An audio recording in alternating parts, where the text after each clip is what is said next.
person, so Sure. does it. So introduce yourself and tell us what day it is. I'm Mark Rial, and welcome to Day 9 at the YMC.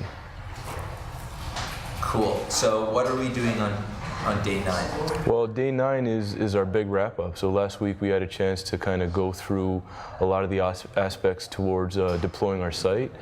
Today we're kind of taking a look at the final steps. And right now we've got Al-Karim discussing the last few things that you need to keep in consideration once you've got a site that's ready to be deployed. So basically the whole concept is, now that your site's done, what next? What do you do with your site? Because, you know, a lot of people say that, you know, actually getting the site done is only a certain percentage of the journey, right? It's like, you know, you've got your product, it's all finished, where do you take it from there? So this is where the YMC site is right now. And if you recall, we set up the current site that we're working on at yorkvilleMediaCenter.com/dev. Right, so as we're developing the site. So right now as things stand, there's no, the WordPress installation isn't in place online yet, right? We're still at this stage, but we don't want to have to necessarily go through the entire WordPress installation because we have everything working on our local machine, right? So the situation that we're in right now is kind of like this. And we went through this a couple weeks ago. Basically, here on our server, right, we have you know, we have our WordPress files and everything there on our server.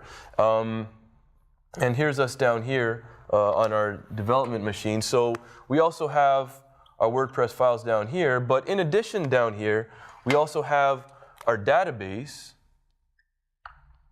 where everything's currently stored, right? All of our site options, everything that we've built and put together, everything's currently stored in our database here.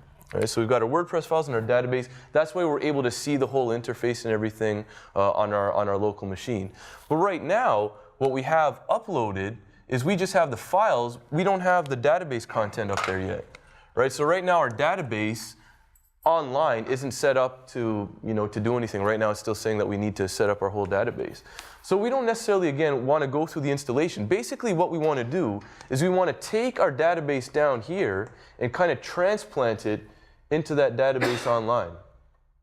Right, so if you remember like that whole process in the past, like we would FTP our files up. So we're talking about something different from FTPing our files, right? We can send all of our files and upload them via FTP.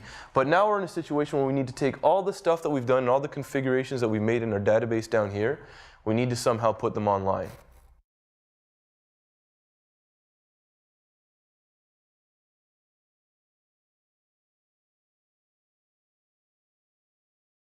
So plugins is similar to themes in a few ways. Instead of themes, which give you an appearance to your site, plugins add functionality, which we mentioned. There are like thousands of plugins available for WordPress. You can see this list, and there's 39 pages of plugins related to Twitter that are available for WordPress, right? So there's like, you know, there's easily at least, what, 20 on this page? So there's 800 Twitter plugins right there. Right? So how do you know which one to use? Well, you don't. These rating systems are good, but what you do always want to check in on is, in looking up the details, it's got a 5 out of 5, but based on one rating, right? So you kind of want to weigh the pros and cons. Generally, what we found, and you can also tell by the number of times it's been downloaded, what we found is things to look for in plugins are plugins that have a high number of downloads and a rating of between like 3.5 and 4.5. And the reason why is because since some plugins require some configuration, some people that, you know, couldn't figure out the configuration part, they would just get frustrated and say, you know, this plugin's a piece of crap, don't bother with it. Meanwhile, like, you know, it might just be a result of poor documentation or something like that. So generally what you would look for, you know, I mean, if you find a plugin that's been downloaded 30,000 times, with a rating of 4, it's a pretty damn good plugin, right? And when we talk about plugins, we're talking about, like, you know, there's a whole e-commerce plugin for WordPress, and, you know, to hire a developer to create these kind of things, you're talking like tens of thousands of dollars to do for plugins that are available for, you know, for free for a lot of them, right? So, you know, bear those things in mind. I guess, you know, whatever qualifications you'd look for if you were buying something blindly on Amazon. You know, the same thing. How many people bought it? How many people left reviews? And what was the review at that point in time, right? So, you know, it's unlikely that something that's been downloaded and used 100,000 times is going to be at 5 out of 5, but as long as the rating's relatively high, you should be safe. What you do after you build your website. So, building your website is half the battle. We've done the development, we've done the creative, we've done the IA, and now it's all about, what do we do now? How do we get it out there? How do we share the site? How do we get people visiting it? How do we have people discovering it, getting it into Google, and all that kind of good stuff? So really, we've broken it down into 3 sort of main areas. It's search, social, and measure. And search is, just how it sounds. It's, Google searches, making sure you're indexed well, you're on the first page, you have the keywords in your site to make sure that your content is dense and it can get up there in the search engines. Social, how do you spread it? How do you use things like Twitter and Facebook and Dig to spread your content? And then once you've done that, how do you measure the success of your search strategies and your social strategies? Because, if for whatever reason, you're pounding Twitter, but you don't seem to be getting a lot of hits off of Twitter, you need to figure that out right away. And, from your measuring, you can change your strategy and maybe try something else. So we'll start off with search. So search is all about content, the protocol, making sure you have the right building blocks in place, and the affiliations your site has with other sites. What does that mean? It means keep it updated. The reason we're suggesting using a content management system like WordPress is so that it's easy to update content. Every day you can go in, write a blog post, or add something to a page on the website. So when we're talking about these things, I want to kind of focus on building like blog websites and company websites. So in terms of a blog, of course, you got to keep your content fresh and keep it updated. But even for a corporate website, you want to have some elements that are dynamic. So keyword dense. This is actually referring to the content itself, the words you use, the types of things that you're explaining. You want to make sure that there's a lot of keywords. And keywords are generally subjects. If you think about Twitter, for instance, hashtags are generally keywords. That's a type of keyword. So it's a word that a user would potentially search to find your content. So there's a lot of different ways you can measure the success of a search engine optimization strategy or social strategy or the success of your website as a whole. And the key thing is, at the very beginning, before you even start implementing these strategies, you want to determine what your KPIs are. So KPIs are your key performance indicators.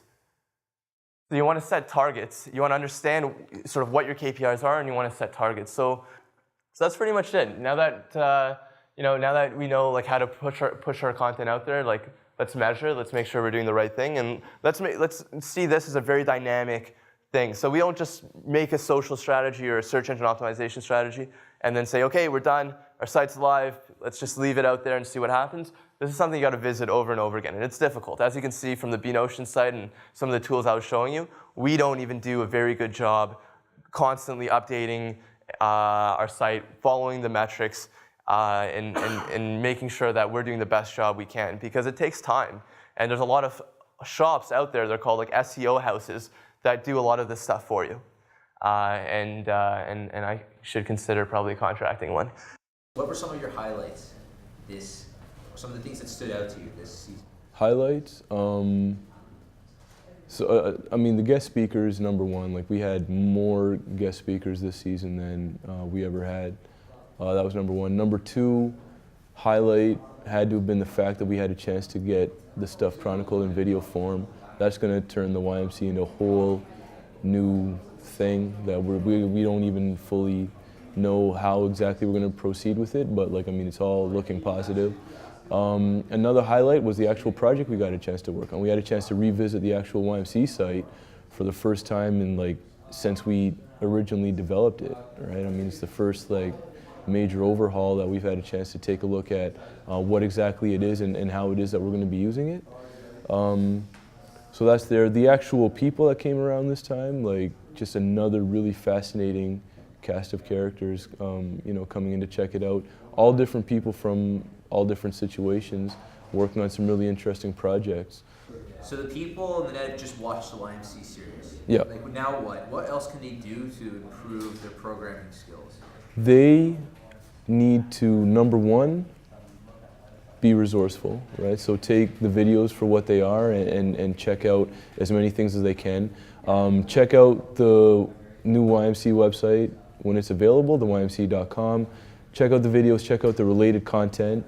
Get into discussions, find problems with what we do, give us feedback, and allow, you know, season 5 of the YMC to be even better.